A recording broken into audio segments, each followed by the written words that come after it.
Continuando con nuestros temas de teleinformación y educación a la comunidad, el día de hoy les presentamos a la doctora Mary Rosa Corrales Mori, médico residente de tercer año de pediatría. Ella expondrá un tema muy importante: fibrosis quística, síntomas, signos y diagnóstico. Queda con ustedes la doctora Corrales. Puede empezar, doctora.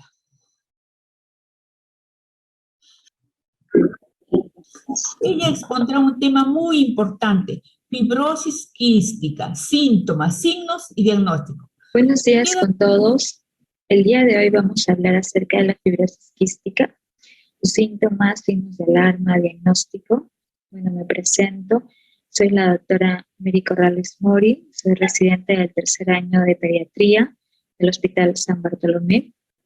Y esta exposición es muy importante y está basada en la guía de práctica clínica del Ministerio de Salud, que salió a la luz en noviembre del 2019. Bueno, vamos a comenzar. Bueno, para comenzar, la fibrosis quística es una enfermedad poco conocida, es una enfermedad hereditaria. Eso significa que se hereda de abuelos, padres, hijos, ¿no? Es autosómica recesiva. ¿Esto qué significa?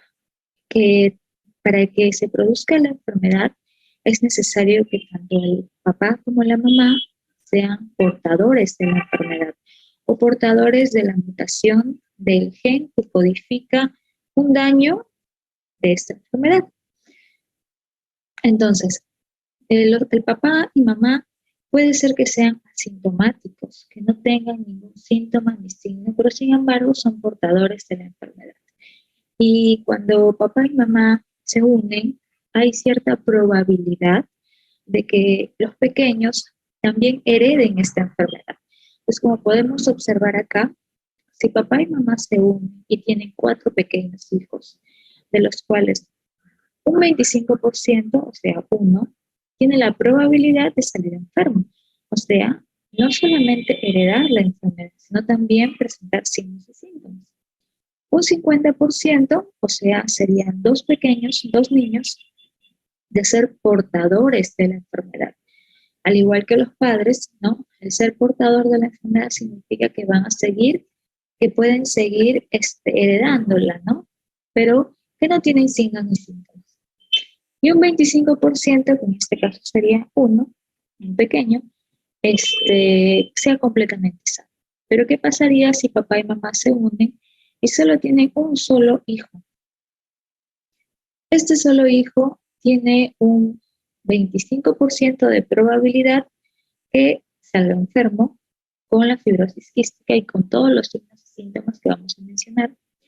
Tiene un 50% de que sea portador, que solamente lo transmita la enfermedad, y un 25% de que sea sano.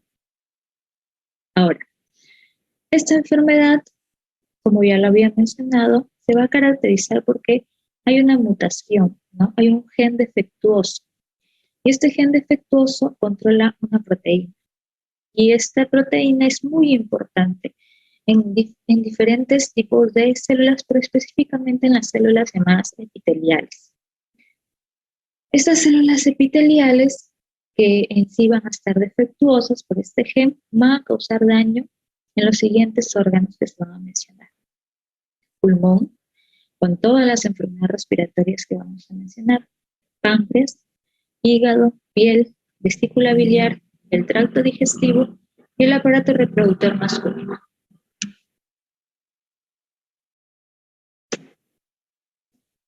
En cuanto a la clínica, vamos a tener, ¿no?, una clínica muy variada. Desde los primeros meses de vida, los pequeños van a presentar problemas respiratorios y problemas digestivos.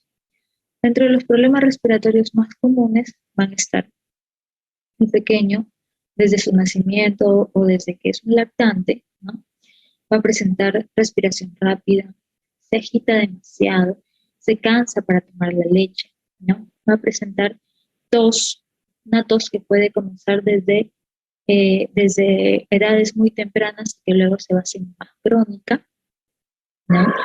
Una tos que puede durar meses, años, ¿no? sin solución alguna. La necesidad de requerir oxígeno cada vez que el niño empeora y la mamá lo lleva por emergencia al hospital, siempre necesita oxígeno para poder suplementar esa necesidad. O también puede ser que desde el nacimiento presente una coloración amarillenta, ¿no? Muchos niños presentan coloración amarillenta por diferentes tipos de causas, pero esto sumado a toda la clínica también puede ser un signo específico de fibrosis quística. De un 85 a un 90% van a presentar lo que nosotros llamamos insuficiencia pancreática exócrina.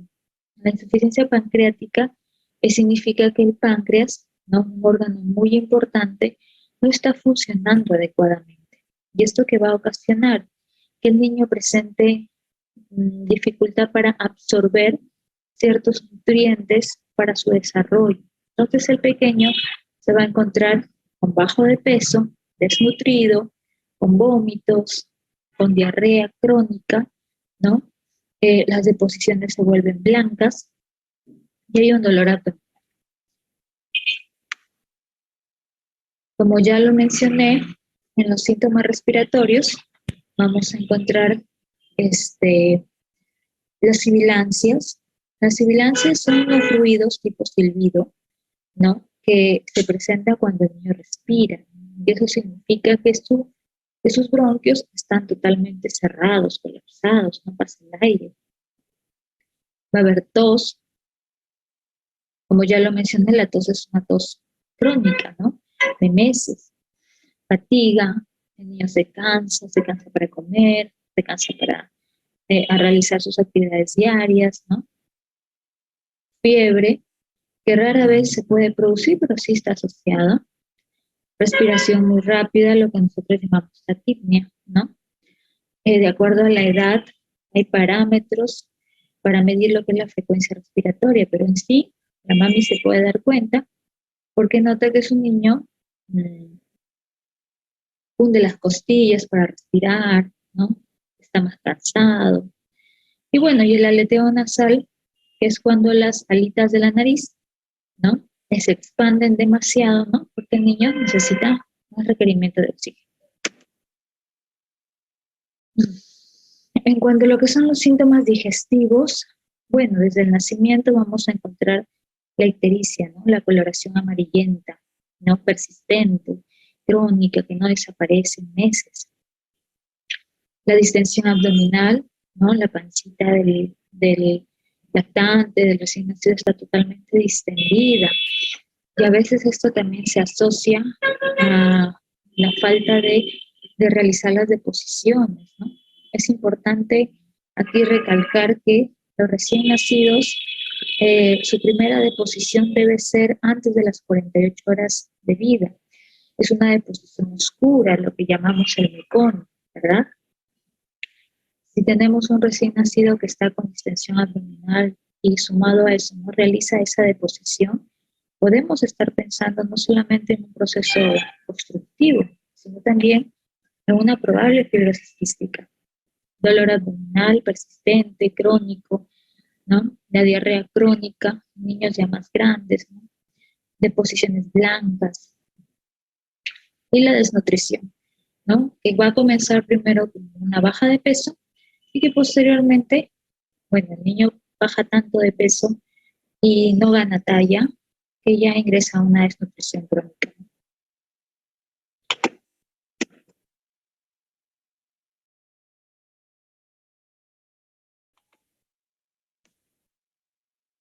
En consecuencia, vamos a tener un lactante o un recién nacido, bueno, ¿no?, deshidratado, desnutrido, con distensión abdominal, con dolor, y que puede hacer un cuadro obstructivo, ¿no?, abdominal, un cuadro respiratorio también. Podemos tener niños con procesos respiratorios muy frecuentes, niños que van al hospital por problemas respiratorios, de neumonías, de bronquiolitis, de bronquitis, de repente de 2 veces al mes, 3 veces al mes o inclusive 4 veces al año. Niños que necesitan requerimiento de oxígeno cada vez que van al hospital o que se nebulizan, ¿no? Se nebulizan, mejoran, regresan a casa, pero luego pasa cierto tiempo, otra vez nuevamente presentan la misma clínica, ingresan al hospital y necesitan oxígeno, nebulizaciones, ¿no? Y cuando ya tenemos ya un diagnóstico ya más avanzado, podemos observar, ¿no?, la aparición de pólipos nasales. Estos pólipos son como masitas que aparecen en los orificios nasales que obstruyen más, ¿no?, la vía respiratoria. Y tenemos también la presencia de unas uñas redondas, ¿no?, ampliadas, en forma de luna de reloj, que también se caracterizan por presentarse en estos niños porque tienen mucha dificultad respiratoria de larga edad, ¿no? Dentro de los signos de alarma vamos a tener el aumento de la tos. Como ya lo mencioné, la tos es una tos crónica, una tos de meses, ¿no? Puede ser una tos seca, puede ser una tos con flema. Generalmente, cuando ya hay infecciones respiratorias, lo asocian a tos con flema amarillenta, verdosa, ¿no?, que puede darse en la mañana, en la tarde, en la noche, que se exacerba, que ahoga a los niños. Otro signo de alarma son la hemoptisis, ¿no? La hemoptisis viene a ser el sangrado en la tos, ¿no?, en la flema, el sangrado durante la expectoración, ¿no? Pueden comenzar como rasguitos de sangre y posteriormente ya pueden aparecer coágulos, ¿no?, o puede ser más exagerado. Eso también es un signo de alarma. La fatiga y el cansancio, un niño con dificultad para respirar, que se cansa al comer, se cansa al caminar, hacer actividades diarias, ¿no? La falta de apetito, niños que no se alimentan adecuadamente, o por el contrario, aquellos que sí se alimentan adecuadamente, pero que no ganan peso, ¿no? La fiebre alta, cuando ya está asociado a procesos infecciosos bacterianos, ¿no? Dificultad para respirar, ya se mencionó, la pérdida de peso, ¿no? El niño empieza a perder peso, no gana talla y se vuelve en un pequeño con desnutrición crónica. Los ruidos al respirar, que podemos acercarnos y escuchar al niño cómo respira en las noches, y escuchamos ruidos extraños como silbidos o como crépitos, como si algo no sonara como una respiración fluida, sino por el contrario, como si fuera roncantes, ¿no?, como si roncara.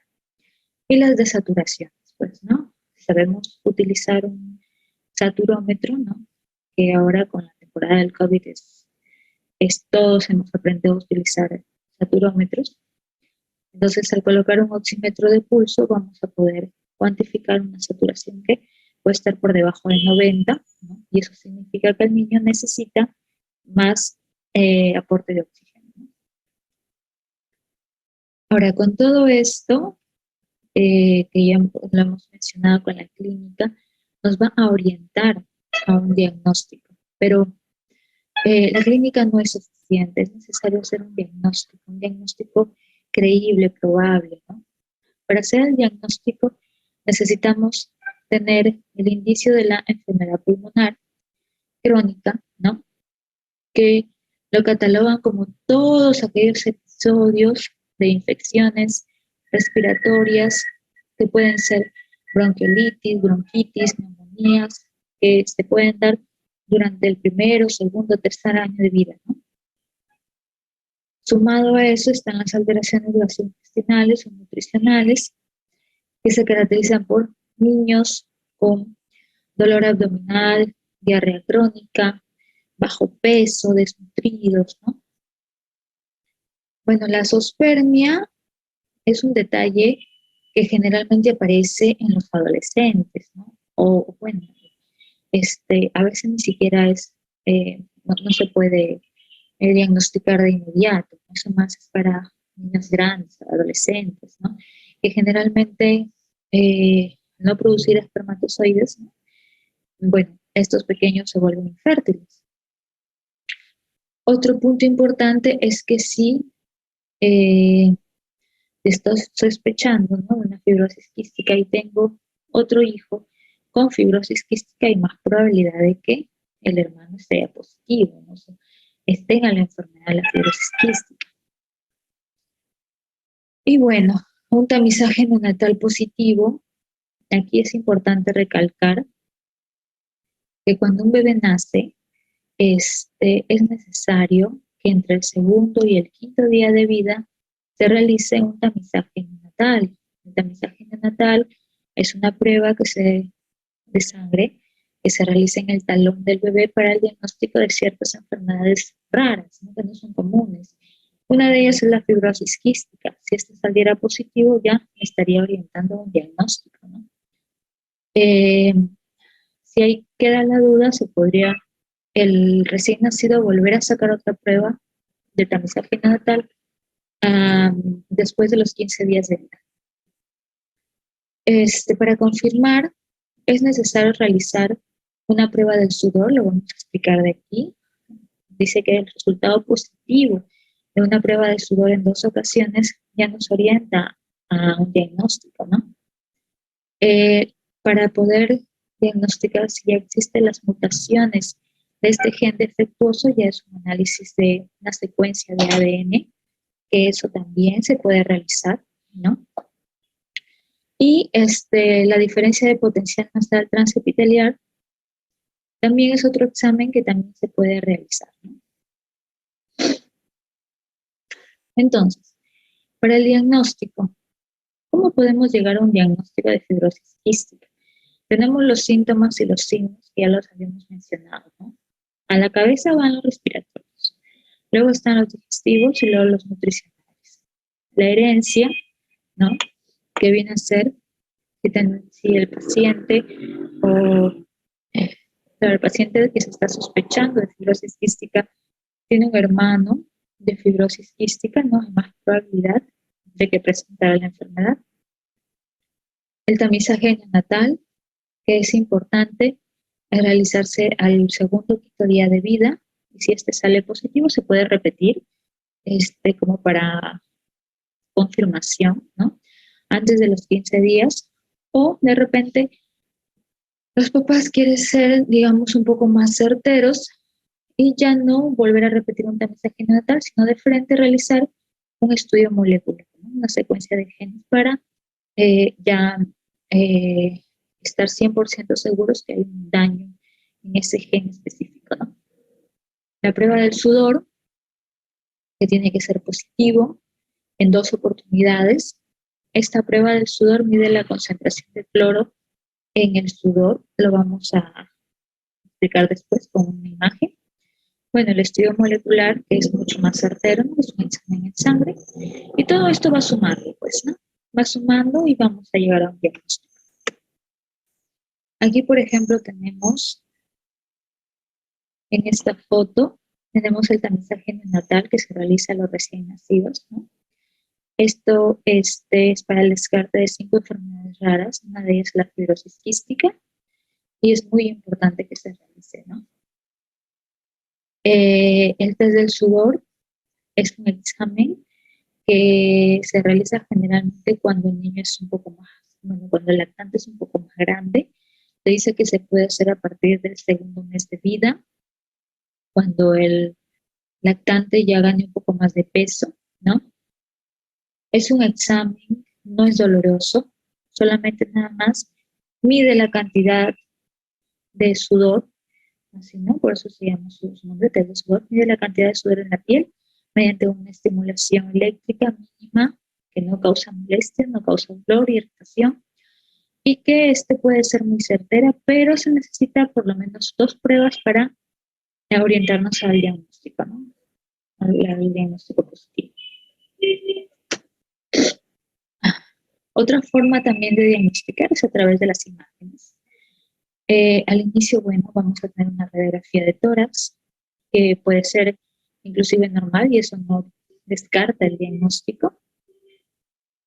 También pueden haber otros signos, ¿no? Como por ejemplo atrapamiento aéreo, consolidaciones. Los atrapamientos aéreos más son característicos de los pacientes asmáticos, ¿no? Que hacen problemas respiratorios, consolidaciones más los pacientes que hacen procesos de neumonías a repetición, ¿no? 3 veces al año, 4 veces al año. Procesos de neumonía, eso no es normal. Las bronquiectasias ya son lesiones más crónicas que se pueden observar en una radiografía de tórax, lesiones quísticas, fibrosis, ¿no? La tomografía también es importante, una tomografía de tórax. Vamos a apreciar igual las bronquiectasias, atrapamiento, ¿no? Y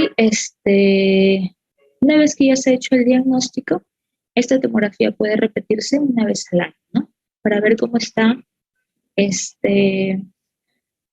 evolucionando la enfermedad y cómo está ese pulmón, ¿no? Porque hay muchos niños que su pulmón está tan destrozado que pueden llegar a trasplante de pulmón. Y bueno, también recomiendan tomografía de las cavidades paranasales porque estos niños también desarrollan problemas de pólipos, o sea, esas masitas en las fosas nasales, y también signos de sinusitis crónica. Por ejemplo, aquí tenemos aquí una radiografía, ¿no? Es una radiografía de un pequeño que es normal. Podemos observar esta coloración, ¿no? Oscura, que es el aire, que se ventila muy bien, pasa muy bien, ¿no? No hay signos de atrapamiento aéreo, no hay consolidaciones, no hay masas, quistes, todo está perfecto. Pero compárenlo con estos dos tipos de pulmón. Estas radiografías son anormales, ¿no? Son radiografías de pacientes con fibrosis quística ya avanzada.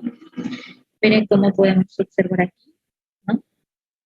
Lesiones, consolidaciones, ¿no? Generalmente por las múltiples infecciones respiratorias que han presentado. Aquí ya los pequeños están colonizados, o sea, tienen múltiples bacterias en su pulmón, Pseudomonas, Haemophilus influenza, tienen un montón de bacterias. Staphylococcus aureus, ¿no? Y está prácticamente dañado todo el pulmón, ¿no? Y bueno, y que está peor, ¿no? Porque está mucho más, digamos, manchadito, ¿no? Lleno de flema. Entonces prácticamente el aire no va a fluir, no va a fluir adecuadamente, pues, ¿no? Y el pequeño lo que va a requerir es más oxígeno, ¿no?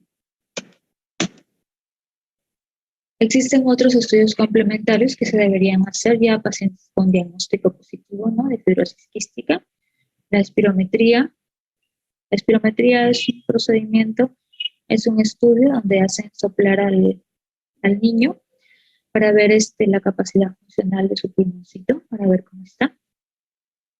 También otro es el cultivo del tracto respiratorio. Este cultivo puede ser por hisopado de nariz, de boca, para ver si es que hay bacterias que están colonizando ese pulmón y que reciba su tratamiento, ¿no? Antibiótico.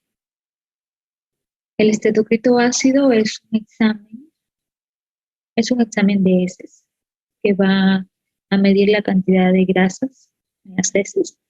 Esto se da porque como el niño tiene una insuficiencia pancreática, ¿no? Como lo habíamos dicho, el páncreas no funciona adecuadamente, entonces no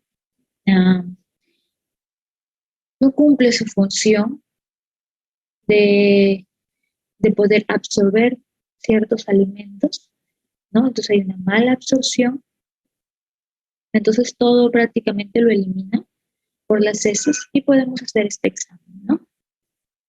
Para ver el grado de insuficiencia pancreática que presenta este niño. La medición del potencial transmembrana en mucosa nasal se puede realizar generalmente en niños que somos grandecitos, ¿no? Y el recuento de espermas ya en pacientes adolescentes y adultos, ¿no?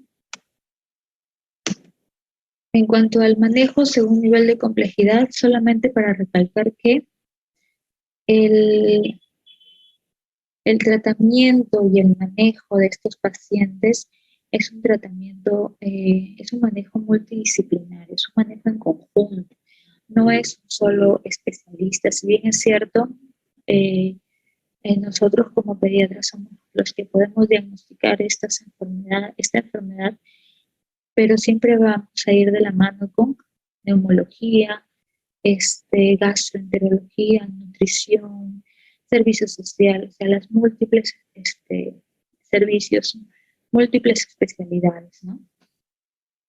Aquí en la parte de las medidas preventivas es importante que el niño cumpla todas sus inmunizaciones, porque prácticamente este niño es un niño inmunodeprimido, o sea, que este pequeño que prácticamente va a estar desprotegido y que puede, aparte de su enfermedad de fondo de fibrosis quística, puede eh, enfermarse de otras enfermedades comunes. Entonces es importante las inmunizaciones. Es importante evitar lo que es el contacto con otros niños, las guarderías. Es importante la higiene y también la educación tanto a la familia como al paciente, ¿no? De todos los cuidados que necesita. Estas son todas las especialidades importantes por las cuales el niño debe pasar. Neumología, fisioterapia, nutrición, psicología, social, genética, ¿no? Gastroenterología, endocrinología, otorrinolaringología, ¿no? Reumatología, psiquiatría. En cuanto a lo que es la terapéutica, la evaluación ya cuando tenemos un niño diagnosticado por fibrosis quística, es importante el control, ¿no? El control de la progresión de la enfermedad, porque muchos niños se diagnostican y luego ya no acuden a las consultas y se pierden. Entonces es importante el control. Se dice que en el control, en sus controles, puede ser por consultorio externo, pero cuando ya hay signos de alarma, ¿no? Como ya se había mencionado, entonces sí puede ser el ingreso por emergencia, ¿no? ¿Qué es lo que vamos a controlar? Las exacerbaciones pulmonares, o sea, la tos, ver cómo está esa tos, si de repente se ha vuelto más productiva, si se ha vuelto más exigente, si aparte hay dificultad para respirar, o de repente la frecuencia respiratoria se ha hecho mucho más mayor, ¿no? Todo eso. La mala absorción, el déficit nutricional, si el niño no está ganando peso, más bien por el contrario, está bajando de peso, no crece, ¿no? También el área psicosocial y también que cumple con el tratamiento que se ha establecido. Los controles pueden ser uno o dos, cada uno o cada 2 meses, si es que el niño va bien, pero estos también pueden ser más frecuentes, ¿no? En cuanto a lo que es el tratamiento, bueno, el tratamiento es multidisciplinario, como ya se había mencionado.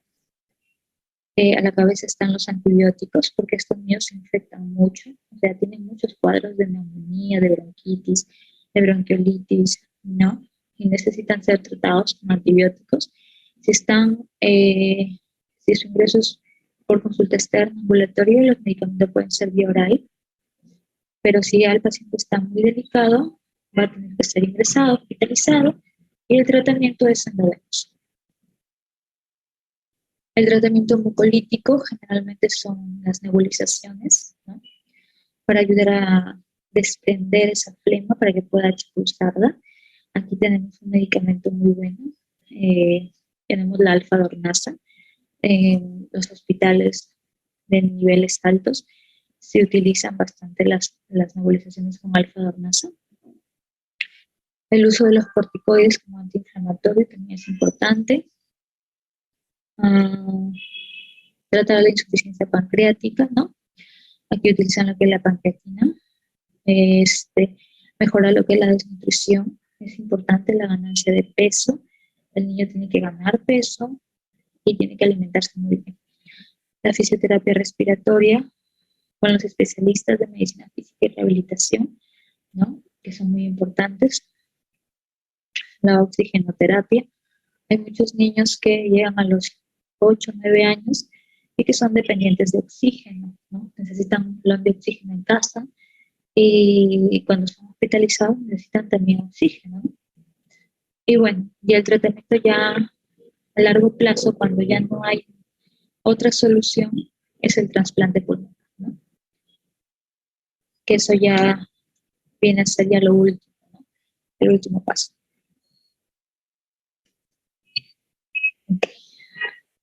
Bueno, eso sería todo con respecto a la fibrosis quística. Si tienen alguna pregunta, me pueden escribir, me hacen llegar sus inquietudes y aquí estamos para resolverlas. Muchas gracias.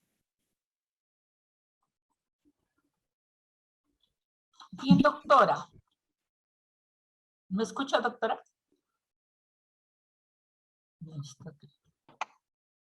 Sí, licenciada, sí se escucha. Ah, ya. Qué bien, doctora. ¿Qué tal? Nos han llegado algunas preguntas, inquietudes del público. ¿El tratamiento en niños con fibrosis quística solamente es para aliviar signos y síntomas, nada más? Bueno, un niño diagnosticado ya con fibrosis quística es un diagnóstico irreversible.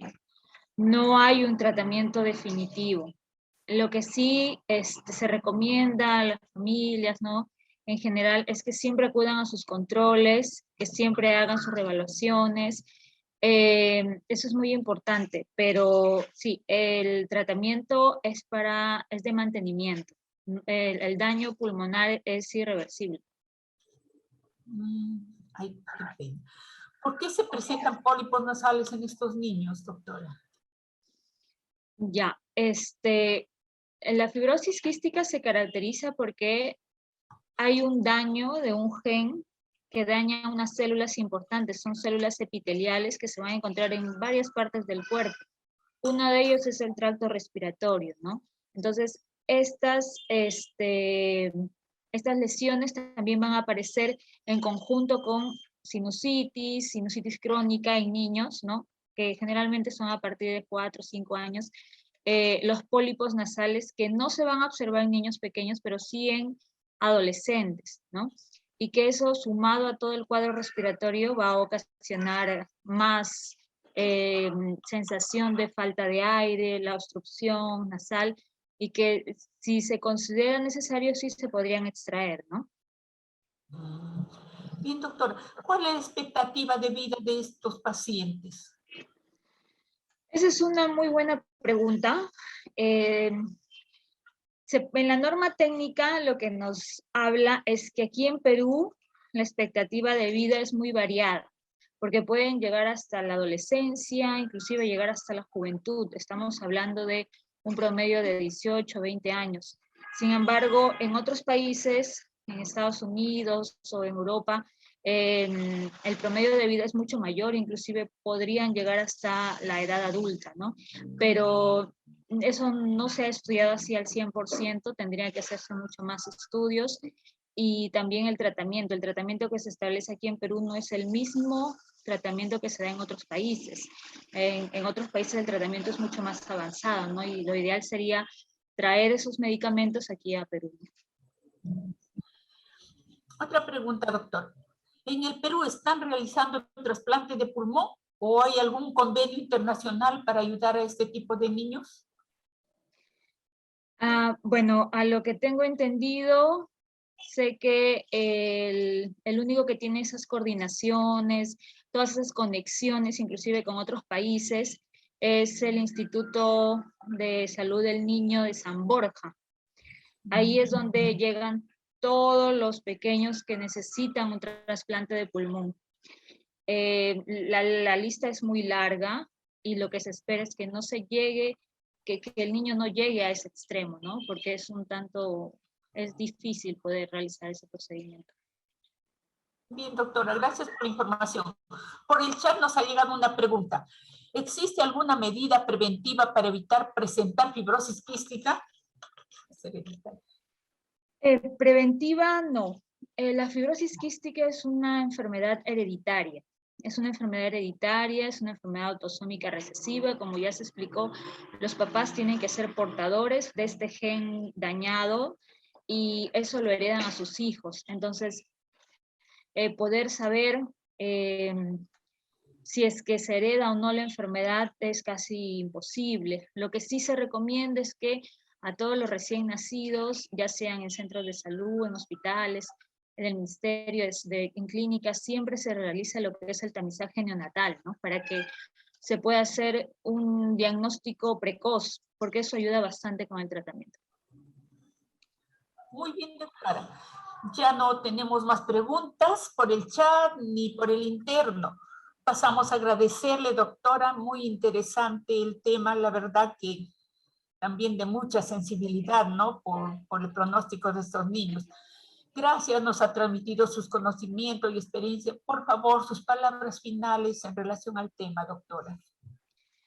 Sí, licenciada, muchas gracias por la oportunidad para poder exponer. Es un tema poco conocido en la población, pero sí hay muchos casos de niños con estas enfermedades, que están hospitalizados, que están en casa, que llegan a controles y como se repite, bueno, como lo vuelvo a decir, lo más importante es el diagnóstico precoz. Diagnosticar a un niño en los primeros meses de vida es muy valioso para poder iniciar el tratamiento. Bien, doctora, gracias. Gracias también a los participantes. Los invitamos a continuar con nosotros. A la 1 en punto tenemos otro interesante tema que servirá de mucha ayuda para sus niños. Los esperamos. No me despido porque los esperamos. Hasta la 1. Gracias, Nos doctora. vemos. Gracias.